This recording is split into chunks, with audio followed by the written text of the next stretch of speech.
தியான நிகழ்ச்சிக்கு உங்களை அழைப்பதில் நான் மிகவும் மகிழ்ச்சி அடைகிறேன். இன்று நாம் பார்க்க போகும் வேத வசனங்கள் பாவத்திற்கு பயந்து ஓட வேண்டும். எனக்கு தெரிந்த ஒரு அருமையான குடும்பம். அந்த குடும்பத்திலே கணவன், மனைவி, பிள்ளைகள் என்று இருந்தார்கள். அந்த கணவனுக்கு சற்று சபல புத்தி. அவர் பாவத்திலே விழுந்தார். பெண்களோடு தொடர்பு கொண்டு இருந்தார். கடைசியிலே இளம் வயதிலே மரித்து போய்விட்டார். அவர் மரணத்திற்கு காரணம் என்னவென்று பார்ப்பீர்களே, ஆனால் அந்த பாவம்தான். மாறாக அந்த பாவத்தை விட்டு, அந்த இச்சையை விட்டு அவர் அன்றே ஓடிப்போய் இருப்பாரே, ஆனால் அவர் இன்றும் வாழ்ந்து கொண்டிருப்பார். இன்று வாழ்ந்திருப்பாரே, ஆனால் அவருக்கு 67, 68 வயது தான் இருக்கும். இன்னும் ஒருவர் தன் மனைவியை விட்டு ஒரு பிராமண திருமணமான பெண்ணோடு உறவு கொண்டிருந்தார். அவரும் மரித்து விட்டார். வேதம் தெளிவாக சொல்கிறது, பாவம் செய்கிற ஆத்மா மரிக்கவே செய்யும். பாவம் செய்கிறவர்கள் மரித்து போவார்கள். இந்த உலகத்திலே அவர்களுக்கு மரணம் இருக்கும். ஒருவேளை ஐஸ்வர்யத்தை வைத்துக்கொண்டு சகலத்தையும் கண்களை மூடி விடுவார்களே, ஆனாலும் கூட நியாய தீர்ப்பு நாளிலே சிங்காசனத்தின் முன்னால் அமர்ந்திருக்கின்ற இயேசுவுக்கு முன்னால் அவர்கள் ஓடி ஒளிய முடியாது. ஏனென்றால் ஞாபக புத்தகம், ஜீவ புத்தகம் என்று 2 பெரிய பெரிய புத்தகங்கள் இருக்கிறது. ஜீவ புத்தகத்திலும் ஞாபக புத்தகத்திலும் நாம் செய்கின்ற ஒவ்வொரு காரியமும் எழுதப்பட்டிருக்கிறது. எனவே எனக்கு பிரியமான என் அன்பு தேவ பிள்ளைகளே, கிறிஸ்தவம் தோன்றி இத்தனை ஆயிரம் ஆண்டுகளுக்கு பின்பு கூட நாம் எல்லோரும் கிறிஸ்துவை போன்று வாழ்வதே இல்லை. நீங்க எல்லாம் ஒரு காரியத்தில் ரொம்ப உஷாரா இருக்கணும். சொந்தக்காரங்க கிட்ட, நண்பர்கள் கிட்ட எல்லாம் விலகி இருங்க. ஏன் அப்படி சொல்கிறேன் என்றால், நீங்கள் வசதியோடு இருந்தால் உங்களோடு ஐக்கியமாயிருப்பார்கள். வசதி இல்லை என்றால் உங்களை விட்டு ஓடி விடுவார்கள். நீங்கள் கொடுத்தால் நல்லவன் என்று உங்கள் முன்னால் பேசுவார்கள். கொடுக்கவில்லை என்றால் உங்கள் பின்னால் அவன் யோக்கியமா, அவன் வயசில் எப்படி இருந்தான் தெரியுமா, இப்படியெல்லாம் வீணாக பேசுவார்கள். இந்த வீணான பேச்சுக்கு இடம் கொடுக்காமல் ஒரு வரைமுறை வைத்து கொண்டு நீங்கள் வாழ்வீர்களே, ஆனால் நான் வாழ்வேன், ஆனால் நம்மை தலைமுறை வாழ்த்தும். வேத வசனத்திற்கு கடந்து செல்வோம். 1 தீமோத்தேயுவின் புத்தகம் 6ஆம் அதிகாரம் 11ஆம் வசனத்தை பார்க்கும் பொழுது வேதம் தெளிவாக சொல்கிறது, நீயோ தேவனுடைய மனுஷனே, இவைகளை விட்டு ஓடு. நீங்களும் நானும் தேவனின் சாயலாக படைக்கப்பட்டிருக்கிற காரணத்தினாலே நீங்களும் நானும் தேவ மனிதர்கள். எப்படி இயேசுவுக்கு மகனாக நீங்கள் மகளாக இருப்பீர்களே, ஆனால் நீங்கள் தேவ மனிதர்கள். இந்த தேவ மனிதர்கள் எல்லாம் செய்ய வேண்டிய ஒரே ஒரு காரியம், பாவத்தை விட்டு ஓட வேண்டும். எப்படி ஒரு பாம்பு நம்மளை துரத்துமே ஆனால் தலை தெறிக்க ஓடுவோம் இல்லையா? அதே போன்று இந்த பாவத்தை பார்த்தாலே நாம் தலை தெறிக்க ஓடணும். அவ்வாறு தலை தெறிக்க நீங்களும் நானும் ஓடுவோமே ஆனால் உங்களுக்கும் எனக்கும் ஒரு பெரிய ஆசீர்வாதம் காத்து கொண்டிருக்கும்.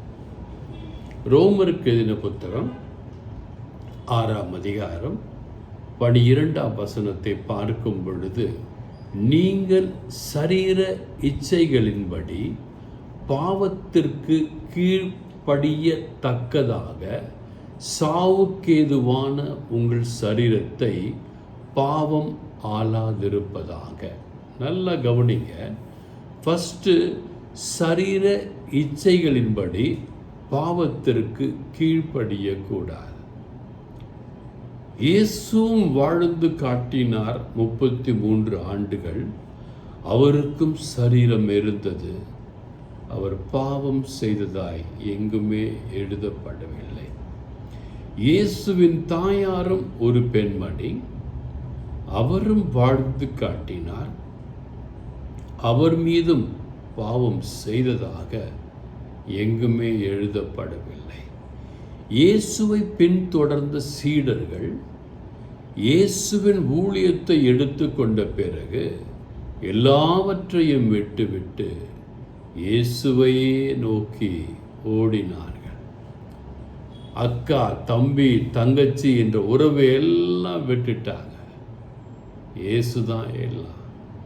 நீங்கள் சிலுவையில் அறைந்து கொன்ற இயேசுவை, உயிர்த்து எழுந்த இயேசுவை உங்களுக்கு நான் அறிவிக்கின்றேன் என்று சொல்லி உலக காரியம், பாவம் எல்லாவற்றையும் விட்டுவிட்டு இயேசுவையே நோக்கி நடந்தார்கள். இன்று ஊழியங்கள் எப்படி இருக்கிறது? ஊழியக்காரர்கள் எப்படி இருக்கிறார்கள்? குருக்கள், கன்னியர்கள் எப்படி இருக்கிறார்கள்? என் குடும்பத்தை பற்றி யாராவது தப்பாக சொல்லிட்டீங்கன்னா நீங்கள் மாற்றி மாற்றி பேசுகிறீங்க. என் குடும்பத்தை பற்றி யாராவது உண்மையை சொல்லிட்டாங்கன்னா அவங்க நல்லவங்க இல்லை. குடும்பத்திற்காக பணத்தை அனுப்புவது, குடும்பத்திற்காக பொருட்களை அனுப்புவது என்று இன்றுள்ள ஊழியங்கள் இருக்கின்றன. அது பாவம் என்று இயேசு சொல்கிறார். மறைத்து விடுவார்கள். சில கணக்குகளை மறைத்து வைத்து வீட்டிற்கு பணத்தை அனுப்புவார்கள். பணம் அங்கு வீடு கட்டி கொண்டிருப்பார்கள். கார் வாங்கி வைத்திருப்பார்கள். ரிட்டையர் ஆகிட்டா ஊழியக்காரரா, குருக்களா, கண்ணீர்களா, ரிட்டையர் ஆகிட்டா அந்த பணத்தை, அந்த காரை நம்ம சுகத்தோடு அனுபவிக்கலாம் என்று வேதம் என்ன சொல்கிறது?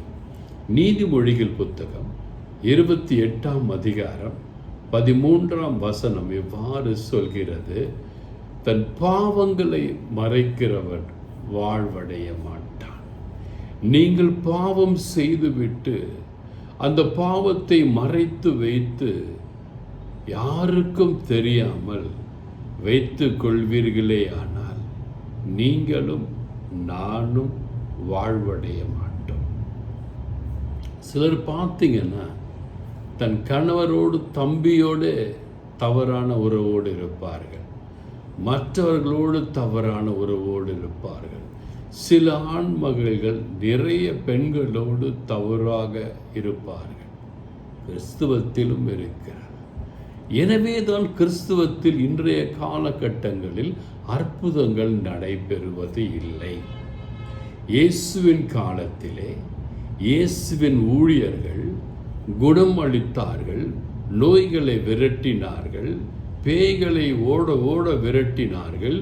இயேசுவுக்காக தங்கள் சொத்து பத்துக்களை எல்லாம் விட்டுவிட்டு, மனைவி பிள்ளைகளை விட்டுவிட்டு ஊழியம் செய்தார்கள். என்றவாறு செய்யப்படுகிறதா? இல்லவே இல்லை. கல்லூரிகளை திறந்து வைத்துவிட்டு, பள்ளிகளை திறந்து வைத்துவிட்டு, தாளாளர்களாக, பள்ளியின் முதல்வராக, பள்ளியில் தலைமை ஆசிரியராக, ஆசிரியையாக, அவர்கள் இருந்து கொண்டிருக்கிறார்கள். எனவே ஊழியம் எங்கே இருக்கிறது என்று பார்ப்போமேயானால் ஊழியம் இல்லை. பணத்தின் மேல் இச்சை, பதவியின் மேல் இச்சை, பொருளாசையின் மேல் இச்சை, பொருளை ஈட்டி நிறைய சம்பாதிக்க வேண்டும் என்ற இச்சை, அதனால் ஓடிக்கொண்டிருக்கிறார்கள். வேதம் என்ன சொல்கிறது? 2 கொரிந்தியர் 6ஆம் அதிகாரம் 17ஆம் வசனத்தை பார்க்கும் பொழுது, நீங்கள் அவர்கள் நடுவிலிருந்து புறப்பட்டு பிரிந்து போய் அசுத்தமானதை தொடாதிருங்கள். நீங்கள் தேவனுக்கு என்று உங்களையோ என்னையோ ஒப்பு கொடுப்போமேயானால் அசுத்தமானதை நாம் தொடக்கூடாது. இவ்வுலக செல்வங்கள் எல்லாம் மாயை, எல்லாமே அசுத்தமானது. அவைகளை நாம் நாடவே கூடாது. 2 தீமோத்தேயு 2ஆம் அதிகாரம் 22ஆம் வசனம் சொல்கிறது, பாவத்துக்குரிய இச்சைகளுக்கு நீ விலகி ஓடு. பாவம் செய்கிற ஒவ்வொரு காரியத்திற்கும் நீ விலகி ஓட வேண்டும்.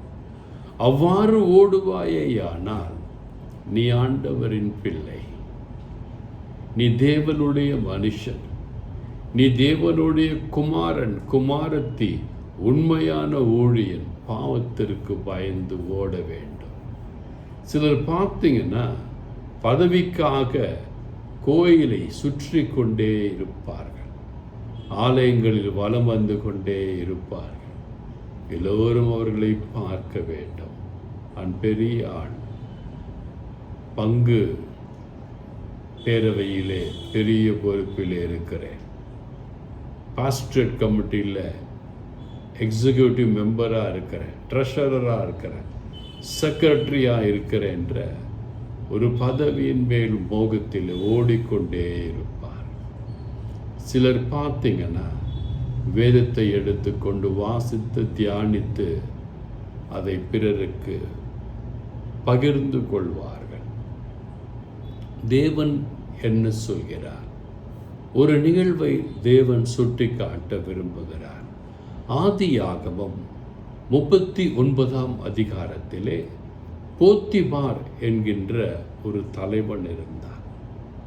அவன் வீட்டிலே யோசேப்பு என்கின்ற சௌந்தரியமான வாலிபன், திடகாத்திரமான வாலிபன், நல்ல உயரமா அழகா சோப்பா இருப்பான். அவன் போத்திபார் வீட்டில் போத்திபாருக்கு உதவி செய்ய அவன் வீட்டிலே வைக்கப்பட்டிருந்தான். போத்திபார் வெளியே சென்ற பொழுது போத்திபாரின் மனைவி அவனை எப்படியாவது அடைந்து தீர வேண்டும், தன்னுடைய சரீரத்தை அவனோடு பகிர்ந்து கொள்ள வேண்டும் என்று அவன் மேல் பாவம் என்கிற இச்சை அவளுக்கு வருகிறது. அவனை அடைய துடிக்கிறார். அவன் பரிசுத்தவன், பரிசுத்தமானவன், இயேசுவை நேசிக்கிறவன், பிதாவை தரிசனங்களிலே பார்க்கிறவன், பழைய வேத புத்தகங்களை எல்லாம் படித்து ஞானமாயிருக்கிறவன், சொப்பனம் காண்கின்றவன், வாலிபன். அவனுக்கும் ஆசை இருக்காதா? ஒரு அழகிய பெண் அவனை அணைக்க வருகிறாள், அழைக்கிறாள், பள்ளி அறைக்கு என்று சொல்லி அவன் செல்லவில்லை. மாறாக ஓடுகிறான். ஓடும் பொழுது அவன் சட்டையை பிடித்து இழுக்கிறாள். ஒரு துணி அவன் கையிலே சிக்கிக் கொள்கிறது. போத்திபாரின் மனைவியின் கையிலே சிக்கிக் கொள்கிறது. அவன் மீது குற்றம் சாட்டப்பட்டு சிறையில் அடைக்கப்படுகிறான். அவன் எனக்கு பாவம் வேண்டாம், சிறை தண்டனை கிடைத்தாலும் பரவாயில்லை, என் அருள்நாதர் இயேசுவுக்கு அது தெரியும், அந்த இயேசுவின் வார்த்தை என்னை ரட்சிக்கும் என்று சொல்லி அவன் ஓடினான். பாவத்தை வெறுத்து ஓடினான். பின்பு என்ன ஆயிற்று என்றால், அவன் ராஜாவின் அடுத்த நிலைக்கு அமர்த்தப்படுகிறான். ஆண்டவர் அவனை உயர்த்தி அழகு பார்க்கிறார். ஒருவேளை இதை பார்த்து கொண்டிருக்கிற அண்ணா, அக்கா, தம்பி, தங்கச்சி, நீங்கள் பாவத்தை விட்டு ஓடுவீர்களேயானால் பரிசுத்தமான இயேசுவை எவ்வாறு யோசேப்பு தரிசித்து கொண்டே இருந்து, எனக்கு இயேசு இருக்கிறார், அவர் பார்த்து கொள்வார், எனக்கு எல்லா சுகங்களையும் கொடுப்பார் என்று அவன் எவ்வளவு ஸ்திரமாய் இருந்தானோ அதை போன்று நீங்களும் இருப்பீர்களே. ஆனால் ஆண்டவர் உங்களை உயர்த்துகின்ற காலம் வெகு அருகில் இருக்கிறது. எனவே பாவத்தையோ பாவத்தின் காரியங்களையோ இச்சைகளையோ ஐஸ்வர்யத்தையோ நாடி ஓடிக்கொண்டிருக்காதீர்கள். உங்களிடம் என்ன இருக்கிறதோ அதை வைத்துக்கொண்டு திருப்தியாயிருங்கள். அதிகமாக வைத்திருப்பவர்கள் ஆண்டவரின் காரியத்திற்கு செலவு செய்யுங்கள். நிச்சயமாக எவ்வாறு யோசேப்பை, பாவத்தை விட்டு ஓடிய யோசேப்பை ஆண்டவர் உயர்த்தி வைத்து அழகு பார்த்தாரோ, அவ்வாறு ஆண்டவர் உங்களையும் உயர்த்தி வைத்து அழகு பார்ப்பார். நீங்கள் நல்லா இருப்பீங்க, உங்கள் குடும்பம் நல்லா இருக்கும், உங்கள் பிள்ளைகள் நல்லா இருப்பாங்க, உங்கள் பேர பிள்ளைகள் நல்லா இருப்பாங்க. எல்லாவற்றையும் ஆண்டவர் ஒரு திட்டத்திற்காகத்தான் அனுமதித்திருக்கிறார். பாவத்தை மட்டும் பார்த்து பயந்து ஓடுங்கள். God bless you all.